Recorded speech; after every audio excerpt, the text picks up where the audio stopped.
नमस्कार, स्वागत है आपका जी बिजनेस में। मैं हूं दीपक डोभाल और आप देख रहे हैं आपकी खबर आपका फायदा।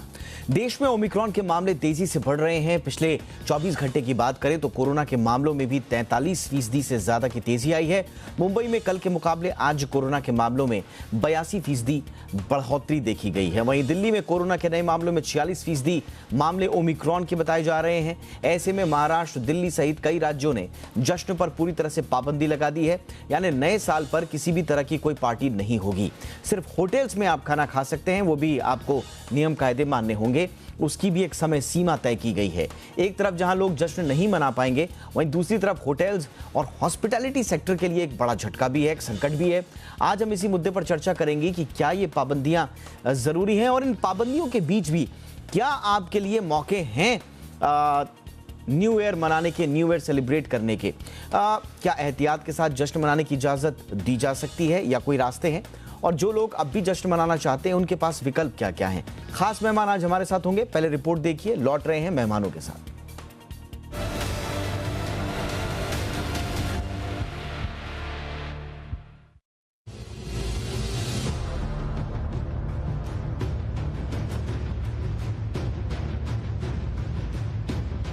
नए साल के जश्न पर ओमिक्रॉन ने भंग डाल दिया है। देश भर में कोरोना के बढ़ते मामलों के बीच राज्य सरकारों ने कई पाबंदियां लगा दी हैं। जब ओमिक्रॉन का पहला केस मिला तब सरकार ने लोगों को ज्यादा सतर्क रहने की हिदायत दी, लेकिन लापरवाही के चलते मामले बढ़ना शुरू हो गए। अब तो एक सप्ताह में ही मामले दोगुने हो गए हैं। ओमिक्रॉन के बढ़ते मामलों के बीच राज्य सरकारों ने पाबंदी लगाना शुरू कर दिया है। पहले सार्वजनिक जगहों पर जश्न और भीड़ पर पाबंदी लगाई गई। शादी ब्याह में लोगों की संख्या सीमित की गई, मगर इससे भी बात नहीं बनी। ओमिक्रॉन का बढ़ना नहीं रुका। अब तो कई राज्यों ने नए साल के जश्न पर भी रोक लगा दी है। दिल्ली में नए साल के जश्न पर पूरी तरह से पाबंदी लगा दी गई है। इसके साथ ही सिनेमा और मल्टीप्लेक्स को भी बंद कर दिया गया है। वहीं दुकानों में no mask no entry policy लागू की गई है। हालांकि सभी रेस्टोरेंट 50% क्षमता के साथ खुले रहेंगे। देश में ओमिक्रॉन के सबसे ज्यादा मामले आर्थिक राजधानी मुंबई में हैं। इसलिए यहाँ की सरकार ने नए साल पर ज्यादा सख्ती बरतना शुरू कर दिया है। मुंबई में 7 जनवरी तक धारा 144 लागू कर दी गई है। अब बीएमसी ने किसी भी तरह के इंडोर या आउटडोर न्यू ईयर सेलिब्रेशन पर प्रतिबंध लगा दिया है। महाराष्ट्र में रात 9 बजे से सुबह 6 बजे तक पब्लिक प्लेस में 5 से ज्यादा लोग इकट्ठा नहीं हो सकते हैं। नाइट क्लब और पब पूरी तरह से बंद रहेंगे। रेस्टोरेंट, थिएटर्स और सिनेमा घरों को 50% की क्षमता पर चलने के आदेश दिए गए हैं। नए साल का जश्न मनाने वाले ज्यादातर लोग गोवा का रुख करते हैं, लेकिन इस बार गोवा में भी जश्न फीका रह सकता है, क्योंकि यहाँ आने वाले पर्यटकों को कड़े कोविड नियमों का पालन करना होगा। डबल वैक्सीनेटेड लोग ही गोवा में एंट्री कर सकते हैं। इसके साथ RT-PCR टेस्ट की नेगेटिव रिपोर्ट पर ही आप किसी होटल, बार या आयोजन में शामिल हो सकते हैं। ओमिक्रॉन के बढ़ते मामलों ने न सिर्फ नए साल के जश्न को फीका कर दिया है, बल्कि होटल और हॉस्पिटैलिटी सेक्टर के लिए भी संकट पैदा कर दिया है। आयोजकों ने नए साल के जश्न की तैयारी काफी पहले से शुरू कर दी थी। लाखों करोड़ों खर्च कर चुके हैं, क्योंकि न्यू ईयर पर ही सबसे ज्यादा कमाई होती है। अब सवाल ये उठता है कि क्या एहतियात के साथ जश्न मनाने की इजाजत नहीं दी जा सकती थी? ब्यूरो रिपोर्ट, जी मीडिया। आइए चर्चा की शुरुआत करते हैं और 3 खास मेहमान इस वक्त हमारे साथ जुड़ चुके हैं चर्चा के लिए। हमारे साथ हैं डॉक्टर गौतम भंसाली, मेंबर हैं कोविड टास्क फोर्स महाराष्ट्र के। डॉक्टर भंसाली, बहुत बहुत स्वागत है सर हमारे शो पर आपका। हमारे साथ हैं अनुराग कटरियार, ट्रस्टी हैं NRAI के। अनुराग जी, बहुत बहुत स्वागत है आपका हमारे शो पर।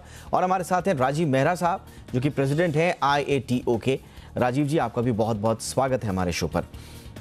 डॉक्टर भंसाली, मैं चर्चा की शुरुआत आप ही से करना चाहूँगा। बहुत कोशिश तो सरकार भी कर रही है कि बहुत ज़्यादा कड़ी पाबंदियां न लगाई जाएं। हम ये भी जानते हैं कि आप लोगों ने और सरकार ने बहुत बार हिदायत भी दी लोगों को कि वो सुरक्षित रहें, सतर्क रहें, वरना पाबंदियां बढ़ सकती हैं। लेकिन मजबूरी ऐसी है, टैली लगातार बढ़ती जा रही है, मामले थोड़े से चिंताजनक स्थिति में जाते हुए दिख रहे हैं।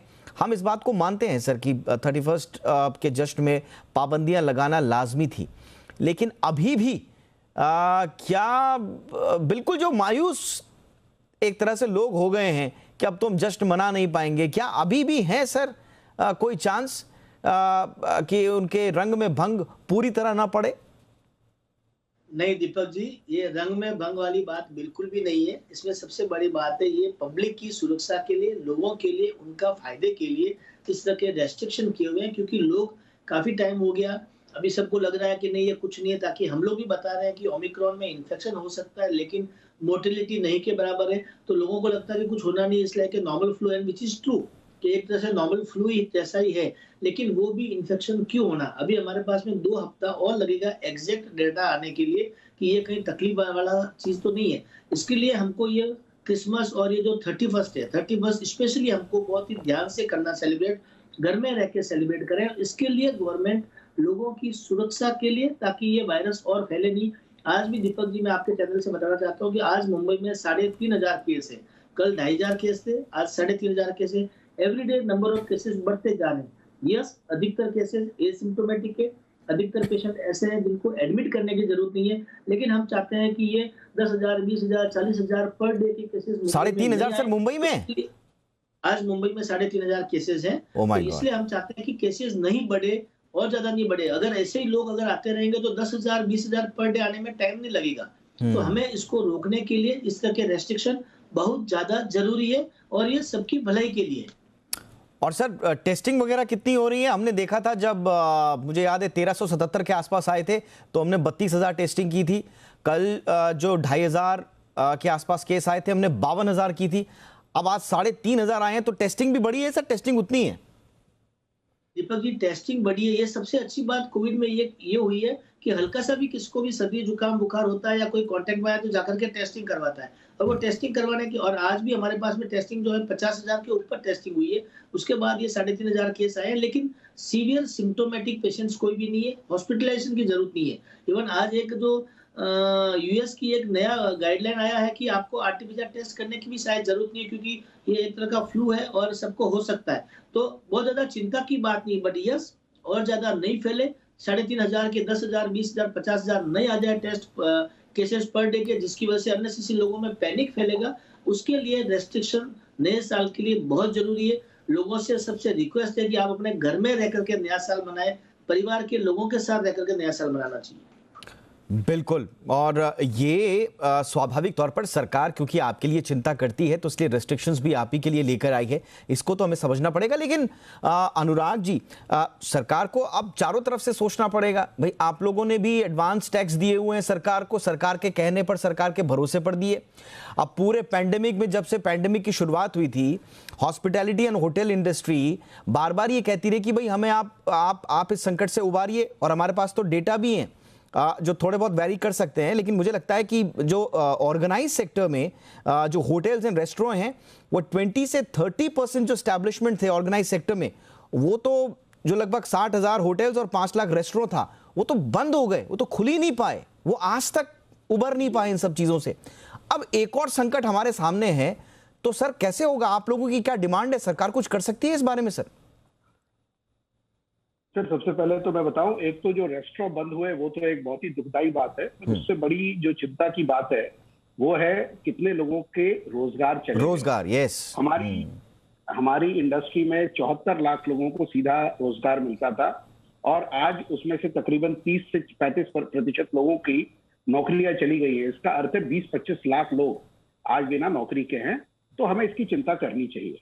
जहां तक कोविड का सवाल है, हम बिल्कुल ही सरकार के सहयोगी हैं इसमें, हम सरकार के साथ मिलकर लड़ने को तैयार हैं। लेकिन हमारा ये मानना है एज ए स्टेक होल्डर जो हम बिजनेस में हैं, अगर सरकार हमसे कुछ मशवरा करे तो शायद हम मिलके कुछ बेहतर तरीके निकाल सकते हैं, जिससे कि कोविड के बढ़ने की आशंका भी ना बढ़े और साथ में व्यापार पे को भी बहुत ज्यादा क्षति ना पहुंचे। फॉर एग्जाम्पल सर, अगर हमारे रेस्टोरेंट जब से कोविड हुआ 50% के कैपेसिटी पे चल रहे हैं, तो इसके साथ किसी वक्त की पाबंदी को लगाने का औचित्य मुझे समझ नहीं आता।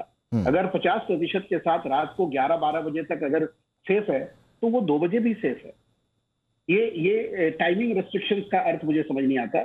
मैं समझता हूं जो पब्लिक प्लेसेस में, जैसे मुंबई में बताया गेटवे ऑफ इंडिया वगैरह में, मरीन ड्राइव में बहुत भीड़ आती थी, आप उस पर कुछ पाबंदी लगाते हैं, मुझे बिल्कुल समझ में आता है, क्योंकि वो एक अनरेगुलेटेड जगह है। और एक रेस्टोरेंट तो रेगुलेटेड चार दीवारी है जहां पे कोविड प्रोटोकॉल का पूरी तरह से पालन होता है। तो अगर हम मिलजुल के करते तो आज इसमें पैनिक की जरूरत नहीं है। अच्छा, अभी आज भी मैं सरकार, अभी अनुराग जी, अभी का क्या है? 12 बजे बंद? जी, अभी तक तो यही है। हालांकि एक कंसेंसस शायद बन रहा है कि 1:30 बजे तक रेस्टोरेंट को चलने की इजाजत दी जाएगी। मैं भंसाली सर से वही पूछना चाह रहा था। सॉरी अनुराग सर, मैंने टोक दिया आपको। मैं भंसाली सर से पूछना चाह रहा था सर, अनुराग जी की बात में कितना दम है? अगर आप माना पूरी सोशल डिस्टेंसिंग के साथ रेस्टोरेंट में आपने लोगों को बिठाया हुआ है, वो अपने आप बैठे हुए हैं, जैसे टेबल बीच बीच में खाली करके सिटिंग अरेंजमेंट्स प्रॉपर हैं, तो आप 12 बजे तक बिठाइए, आप 2 बजे तक बिठाइए, 3 बजे तक बिठाइए, 31 को एकमात्र दिन ऐसा होता है जब आदमी को थोड़ी सी उम्मीदें होती है धंधे की, तो क्या इस पर विचार नहीं कर सकते सर आप लोग एक बार?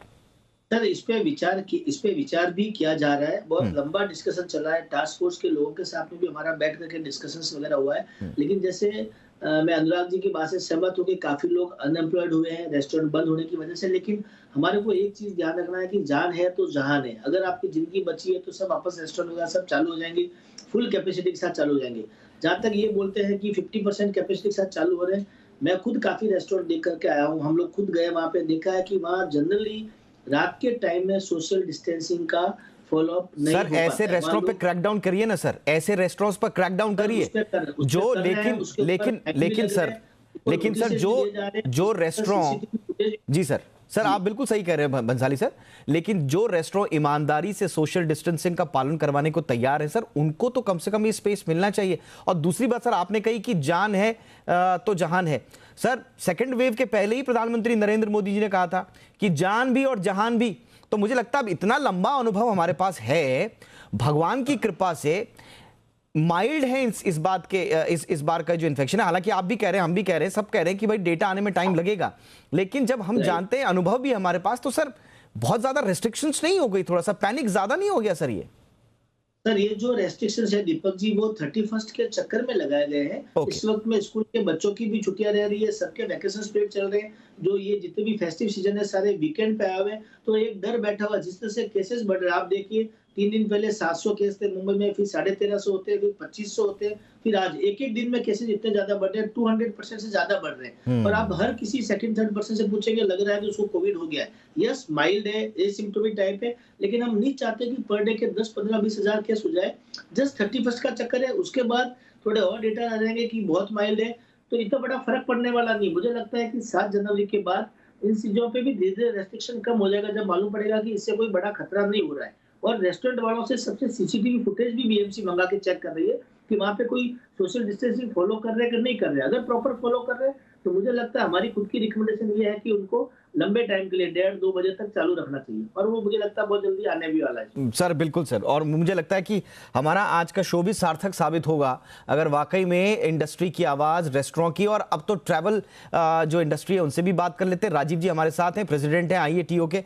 सर जैसा कि बंसाली सर बोल रहे हैं कि सरकार इस पर विचार कर रही है, आप लोगों की इस दौरान किस तरह की डिमांड्स रहेंगी सर? क्योंकि आप लोगों ने भी एडवांस बुकिंग वगैरह ली है, मुझे लगता है कि आप लोगों का तो लॉस ऑलरेडी हो चुका होगा, लोगों ने कैंप बुकिंग कैंसिल की है, कई चीजें हैं। आप लोग सर कैसे कोप अप कर रहे हैं सिचुएशन से?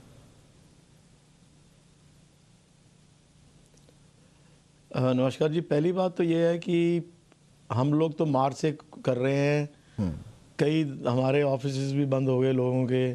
टोटल 4 करोड़ वर्कफोर्स है हमारे, होटल्स, रेस्टोरेंट्स और एयरलाइंस और ट्रैवल एजेंट, टूर ऑपरेटर मिला के।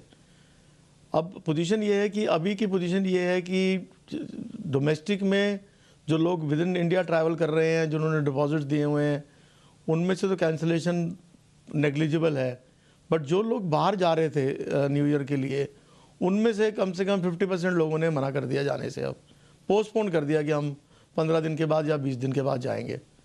तो हमारा तो लॉस है ही है। और जो इंटरनेशनल कुछ लोग सोच रहे थे हिंदुस्तान में आने के लिए, वो तो बिल्कुल ही रुक गए हैं बाहर से आने के लिए, because of restrictions and quarantine के लिए, उस चक्कर में वो सब रुक गए वो। तो मेरा सिर्फ ये कहना है कि जैसे आप भी अभी कह रहे हैं, ठीक है, हमारे जो नेशनल्स हैं उनकी ज़िंदगी पहले है, बट उसमें ये नहीं है कि आप सबको, हम लोगों को बिल्कुल ही वो कर दीजिए कि हम काम भी नहीं कर पाएँ। अनएम्प्लॉयमेंट हमारे सेक्टर में इतनी हो गई है कि लोग छोटे चले गए, और वो लोग वापस भी नहीं आएंगे जो प्रोफेशनली ट्रेंड थे।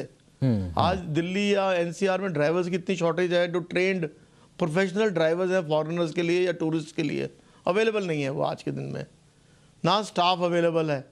तो ये एक जब भी शुरू होगा ये बिल्कुल दोबारा से हमें सारा दोबारा से रिवाइव करना पड़ेगा, कि उसके बगैर काम चलेगा नहीं है बिल्कुल।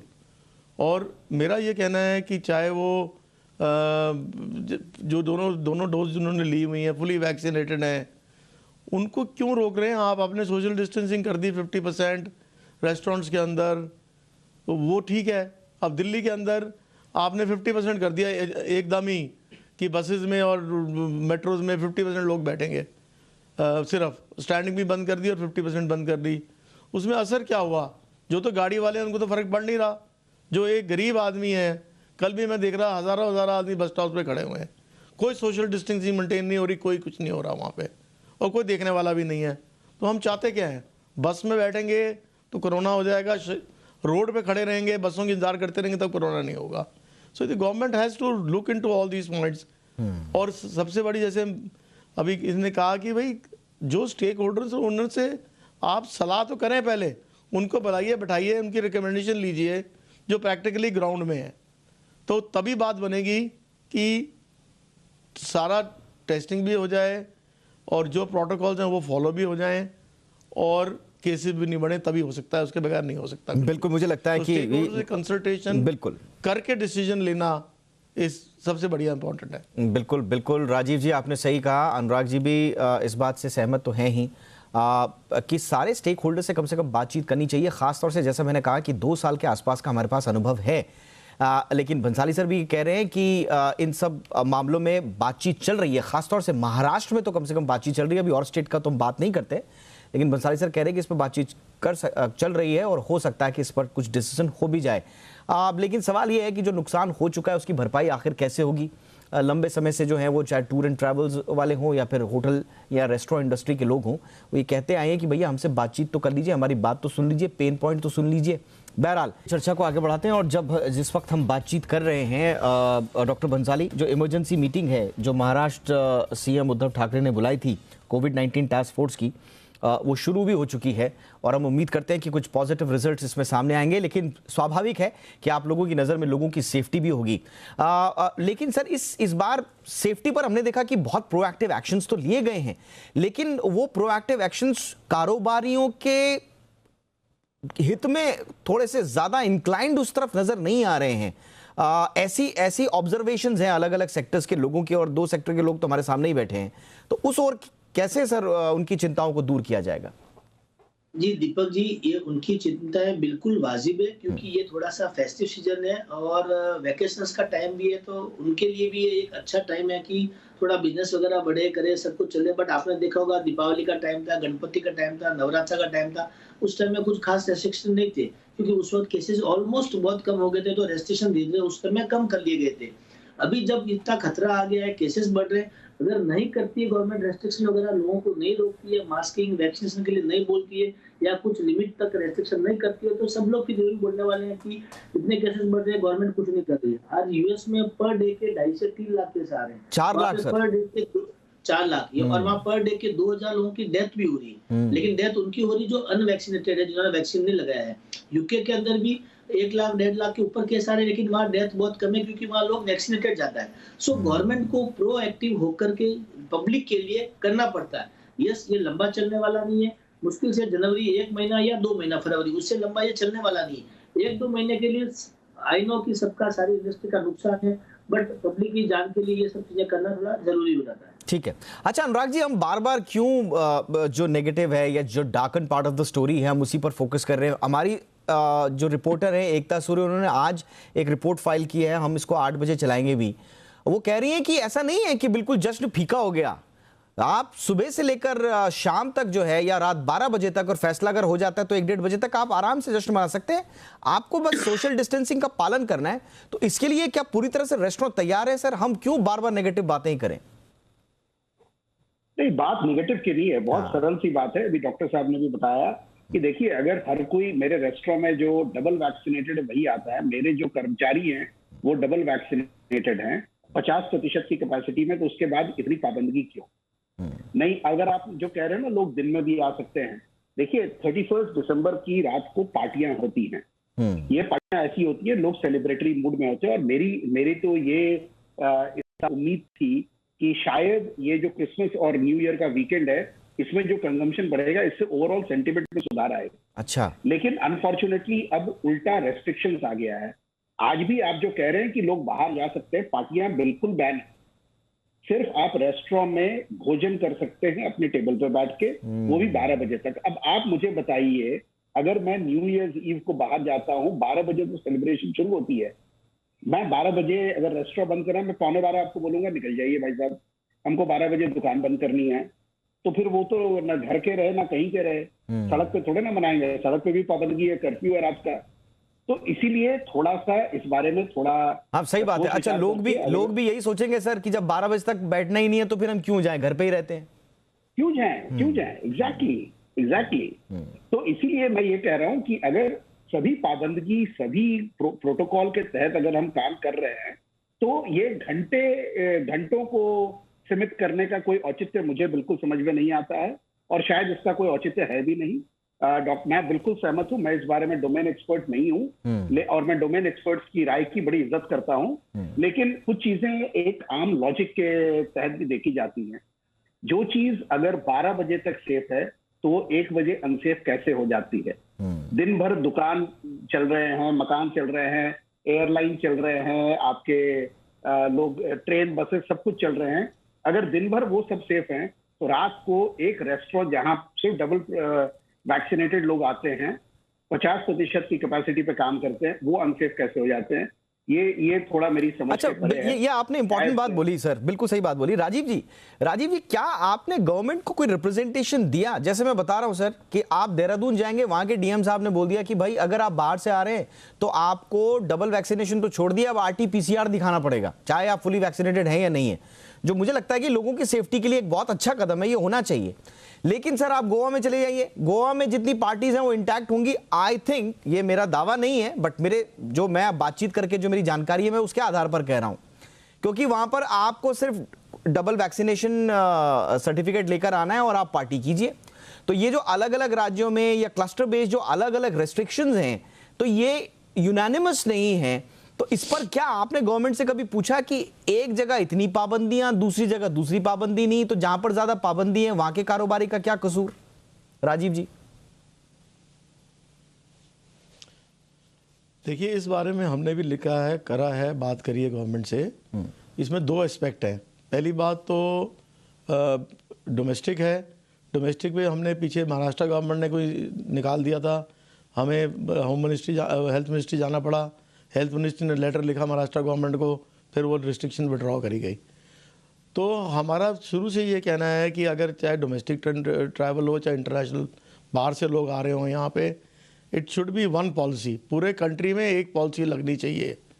ये नहीं कि आपने, जैसे सही कहा आपने कि एक जगह के डिस्ट्रिक्ट कलेक्टर या डिस्ट्रिक्ट मजिस्ट्रेट बोलते हैं कि आज से ये बंद हो गया जी, ऐसे नहीं हो सकता है, ऐसे आप काम नहीं चल सकते। आपने अपनी टेस्टिंग, अपनी चेकिंग वो बढ़ाइए। आप जो क्वारंटाइन, जो जिसको पॉजिटिव है उसको अलग करिए आप, तो वो करनी नहीं है, फिर आप रिस्ट्रिक्शन लगा दीजिए। अब अजीब से केस आ रहे हैं हमारे पास, बाहर से जो इंटरनेशनल टूरिस्ट आ रहे हैं उनके लिए एक और नई मुसीबत आई हुई है। बॉम्बे कहता है जी दुबई से कोई आएगा मैं उसको क्वारंटाइन करूंगा, दिल्ली कहता है मैं नहीं करूंगा, तमिलनाडु कहता है जी जो भी आएगा उसको मैं क्वारंटाइन करूंगा। भाई India is one nation, it is not 127 और 28 स्टेट्स एंड 9 यूनियन टेरिटरीज की हम बात कर रहे हैं। We are one nation.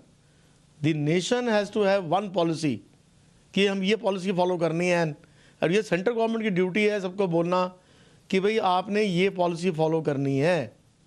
और ये ठीक है, रात को आपने कर्फ्यू लगा दिया या बस की पोजीशन कम कर दी बैठने की, that is different, but RT-PCR test आना, this should be one rule. बिल्कुल सर। और ये हम रिप्रेजेंटेट भी कर चुके हैं, और बल्कि हमने कल भी चिट्ठी लिखी है कि भैया इसको प्लीज फॉर गॉड सेक ये रिस्ट्रिक्शंस मत करें।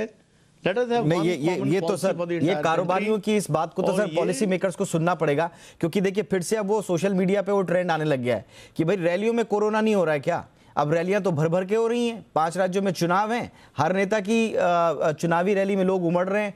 अब उनके लिए रेस्ट्रिक्शंस नहीं है, जो कारोबारी हैं बेचारे उनके लिए आप कह दो जी 12 बजे रेस्टोरेंट बंद कर देंगे। और यहाँ पर जो दलील सामने आई है वो भी सही है कि 12 बजे तक रेस्ट्रिक्शंस अगर लग सकती है तो फिर क्या 1 बजे क्या इन्फेक्शन होने का खतरा क्या कम ज़्यादा हो जाएगा? तो ये देखिए, ये सारे लॉजिकल पॉइंट्स हैं जो अलग अलग तबके से उठाए जा रहे हैं, और जो हमारे नीति नियंता हैं, जो पॉलिसी मेकर्स हैं, उनको बहुत बारीकी से इस पर सोचने की आवश्यकता है। हम तो उम्मीद यही करते हैं कि सरकार जो भी आपको गाइडलाइंस दे रही है उनका पालन करें, क्योंकि सुरक्षा इसी में है। सोशल डिस्टेंसिंग का पालन करें, जश्न मनाएं, दायरे में रहकर मनाएं, और नेगेटिव ना हो, सिर्फ सतर्क रहें, सुरक्षित रहें, पैनिक ना करें। हम बार बार कह रहे हैं। अच्छी बात यह है कि अभी तक तो माइल्ड केसेस ही सामने आ रहे हैं। डॉक्टर साहब ने भी इस बात की तस्दीक की थी। उम्मीद करते हैं आगे भी माइल्ड ही आए, कोई चिंता वाली बात सामने ना आए। बहरहाल बहुत बहुत शुक्रिया आप तीनों का हमारे साथ आने के लिए। राजीव जी thank you so much, Anurag ji शुक्रिया आपका, डॉक्टर गौतम बंसाली आपका भी बहुत बहुत शुक्रिया। आपकी खबर आपका फायदा में इतना ही, इजाजत दें, नमस्कार।